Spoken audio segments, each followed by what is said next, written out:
Bismillahirrahmanirrahim.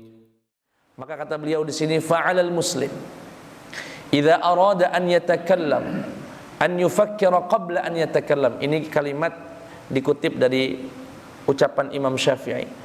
Sebaiknya, seyogyanya, bahkan wajibnya seorang muslim jika dia ingin berbicara, maka berpikir dululah sebelum dia berbicara. Karena ini kalau sudah keluar itu kalau enggak pahala ya dosa, kalau enggak surga ya neraka. Maka sebelum keluar dari lisan ini, an yufakkir, dipikirkan dulu. Fa in dhahara lahu annama yutakallamu bihi khairun muhaqqaqun yuthabu alaihi idzan takallama bih. Dan apabila yang mau dia ucapkan itu setelah dipikirkan ada manfaatnya, ya, ada kebaikannya, ucapkan, jangan ragu. Wa in dhahara lahu annahu syarr yuthiruhu aw batilun yanshuruh. Atau yang diucapkan ini bakal melukai hati orang, bakal menyebabkan kebanyakan keburukan, maka ditahan. Atau enggak jelas, ini baik atau enggak ya, enggak tahu saya Ustaz, belum paham saya, ini baik atau tidak. Falyumsik anil kalam, maka tahan, jangan ucapkan, maka itu jauh lebih baik dan lebih selamat. Kenapa? Ma yalfidhu min qawlin illa ladaihi raqibun atid. Tidaklah terucap, belafal seorang manusia kecuali di kanannya ada raqib, ada atid, ada malaikat yang mencatat. Ada malaikat yang mencatat. Apalagi di hari-hari fitnah seperti hari ini, yang kita nggak tahu lagi mana yang benar, mana yang salah, nggak tahu lagi lah pokoknya. Dan setiap hari, ya, ada buku kitab namanya Al-Mutahaddits Al-Jayyid, karya Abdul Karim Bakkar.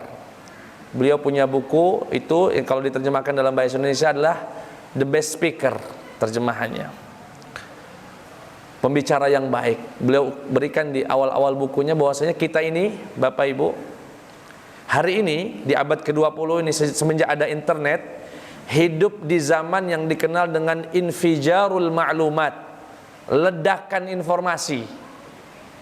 Infijarul ma'lumat, ledakan informasi. Apa itu? Sehari itu nggak kurang dari 124.000 informasi tersebar di alam maya itu.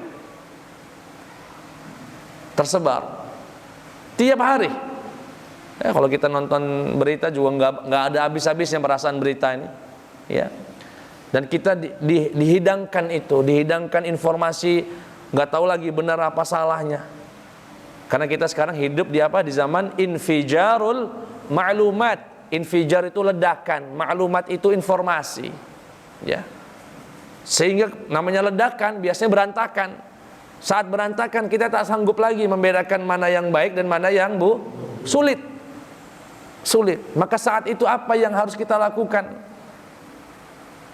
Hadis ini dipegang. Kalau kita tahu benar, berikan like-nya atau share. Jika kita tahu itu buruknya, tahan dan jangan percaya. Kalau nggak jelas baik atau buruk, tahan. Jangan dikira apa yang kita lakukan itu, mohon maaf ya, Bapak ngasih jempol itu, like, dan jika yang di like itu adalah maksiat, jangan dikira itu nggak ada dosanya itu. Dosa itu. Orang yang beriman sama Allah, iman sama akhirat, dia sadar betul ada hari ini namanya dosa jempol. Dosa karena sebagian orang itu iseng-iseng aja, like baiklah, kenal uangnya ini, like. Itu akan dicatat oleh raqibun atid, akan dicatat dan akan dimintai pertanggungjawaban sama Allah. Bahkan kadang-kadang kalau Bapak tahu Facebook itu ada laporan per tahun berapa kali kita like selama menjadi anggota, ya, di Facebook. Itu berapa kali kita like, berapa kali kita ngasih love, berapa kali kita komen, ada gak catatannya. Seperti itulah kurang lebih kaget di akhirat. Kamu pernah ngasih like dengan status orang yang membuka aurat, dosa. Kamu membuka menge-share sesuatu yang itu menimbulkan fitnah, masuk kamu pada dosa yang dilakukan. Na'udzubillahi min. Sallallahu ala Muhammad sallallahu alaihi wasallam.